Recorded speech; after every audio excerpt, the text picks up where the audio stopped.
welcome to On the Couch with Witsup. Thank you. And welcome to my lounge. Yeah. Based in Bahrain with an African theme. Yeah. Well, we're kind of near like a wildlife park type of thing here, so it does make sense. Apparently. But there's like ostriches on the course apparently for the run. Oh, really? Yeah, but they're quite violent creatures in South Africa. I don't know if they are here, but they run after you and stuff, so... All right. Yeah, it'd be interesting. A little bit more ammunition to go faster? Yeah, definitely. More than like $100,000, yeah. Yeah. Well, actually, I just read that in Busso, they've seen a white pointer shark out the end of the jetty. Yeah, I probably wouldn't start, let alone incentive to go fast. I just wouldn't get in. I mean, you grew up swimming, so surely you've had to deal with that kind of thing all your life. Well, I grew up in England swimming in 25-metre swimming pools that you don't get so many sharks. Although I imagine seeing a couple sometimes, but no. No sharks, I've never seen one. Really? No. And you've spent heaps of time in South Africa? Yeah, well, I don't go in the sea. In fact, I will always pick a running relay leg. I won't do the swimming relay legs because I'm scared of sharks. But I do the 70.3 and the Ironman there. Yeah. And I just pretend there's no sharks. I didn't find out there were sharks till last year. I've done it for like 4 or 5 years. I've been safe so far. And you never want to conquer your fear by going... No. I think it's quite a rational fear to be scared of sharks. Yeah, fair enough. Yeah. I think that's probably a good one to have. Yeah, but I was having this discussion with a newbie the other day, a triathlon newbie, because she was quite literally scared of getting in the water because of sharks. So like you say, it's a rational fear. Yeah. But I said you've probably got more chance of being hit by a car than eaten by a shark, which of course then her face dropped and was worried about that. Yeah, so. I tend to think that that's because there's more people on the road. Like if everybody went into the sea, I think there'd probably be equal chance. So why double your fear? Yeah, it's a percentage game. Yeah. I love how far off track we've got before we've even started. This is how my book goes. It's completely irrelevant to what I'm writing about. Okay, well let's talk about that then. I love it. Well, massive segue. Yeah, well, I did triathlon, and it seems quite pretty boring that I did triathlon over the years and my careers. I mean, I find it quite boring myself. So other people probably think, what's she writing a book about? But I've had a few issues. I'm pretty bored right now. Yeah, and I've read a lot of agony aunt columns, and I'd like to help other people. So I'm writing about my inner head, which is very cathartic and going off the rails slightly at the moment. In this discussion, or not in this book? discussion, but in the prologue which I've started, which ended up to be like about 50 pages so far. Of it, like 100-page book. Yeah, I'm about 15 in the autobiography at the moment. Do you have a deadline? No, maybe like when I think you always have to end on a good note, so I think that I have to do something really good to then maybe like end my career or end my pre-children career, and then maybe see if it'll go down well. But it might just be just for myself, or just for James because he never asked me questions about myself, so I need to fill him in about my life. So your kids can read it down the track? Yeah, I probably wouldn't want my kids to read it, to be honest. I'd like them to think that I was quite stable and just successful, but if they read the book, it might paint a different angle on it. Maybe like years down the track, you could like lock it in a treasure chest or something, and then years down the track, when you're like super famous and triathlon's this massive sport, and people will look back at it. Yeah, or we could send it to Mars or something, and maybe the aliens can read up on it. Then they'll be on par. That's probably more likely to happen. They'll get you.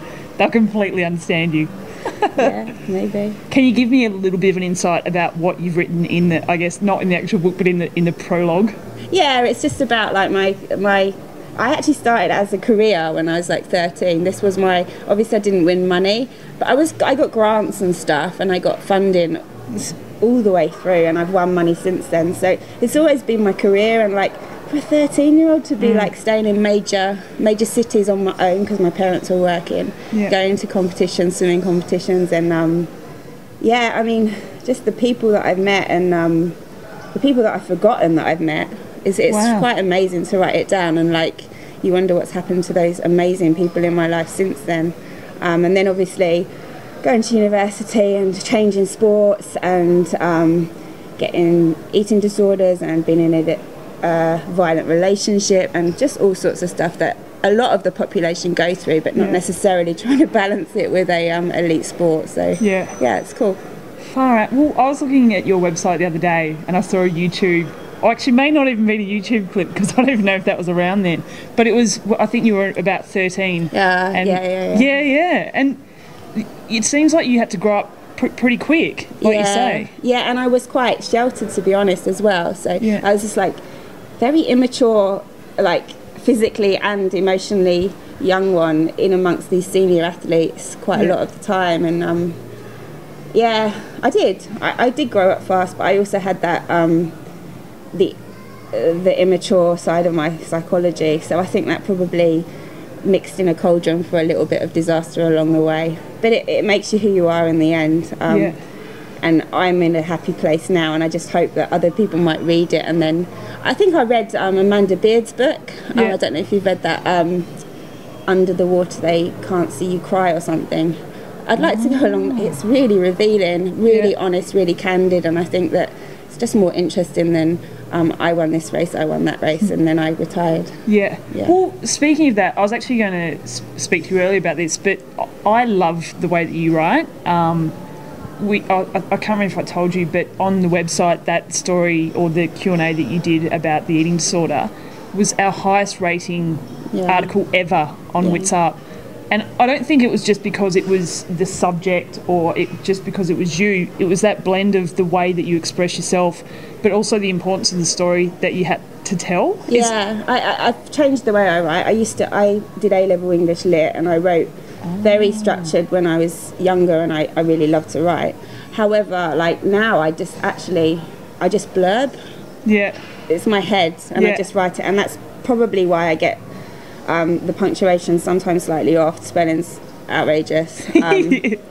Thank God for spell check. But I've changed it, and it's just me, and you're seeing me on the paper. And I think that sometimes in this very superficial social network world, you don't often see realness. And sometimes it's quite shocking, sometimes it's entertaining, and I'd like to keep it. It does take a little bit of a strain, to be so honest, but it's good if it helps other people. It's good. So it is an actual conscious decision for you to be that open, because you're open about everything, really. I don't think I even see it as I'm definitely about eating disorder. I haven't got to that point with the domestically violent relationship, because that was more recent, and I guess it's almost like when you can talk about it and deal with it, you're over it. And I think that I'll come to that point, hopefully by the time I write it in the chapter in the book, that I can, about what's happened in my relationships. But certainly with eating disorders, I think we have to talk about them because they exist, and I think that there's no cure that's very obvious at the moment. So I think talk and communication is probably one of the best types of help people can get. And in the Q&A that you did on the site, one of the things that you said was there's not one thing that causes it. It's a combination of everything, and also, like you just said, there's not a cure for it either. So I guess just constantly having that conversation, that discussion, so that people, I guess, can relate and feel like they're not alone. There's a lot of embarrassment in it as well. I never spoke to anyone about it while I was, even my parents. I mean, everyone kind of knew that I had issues, but it wasn't really addressed by performance staff, by coaches, or by my parents. It was always a weight issue, and it's not a weight issue at all. And I think the only way you can really, you be honest, you ask for help, and you get support from nice people. And I mean, I had that access the whole time, but I just never was brave enough to do it. It was almost cowardly in that respect, and I think, without having to spell out what actually went on, it was pretty horrific. It's not something I want anyone else to go through, and I know young athletes are going through it. So I guess that's probably your number one takeout from that, is just to talk about it. So it doesn't become an issue. And weight is an issue in athletics. It always is. But as long as it's openly an issue, I think it's better than being a closed issue, pretending it's not there, you know, and making it manifest within teams or within groups of girls, or it's just a nightmare. And so you spoke about sort of coaching staff and the professionals around you. How important is it for those guys to be educated about all this kind of stuff as well? I think it goes further than education. I mean, it's so difficult to go up to like I was labelled as a precocious talent coming into triathlon, already sick.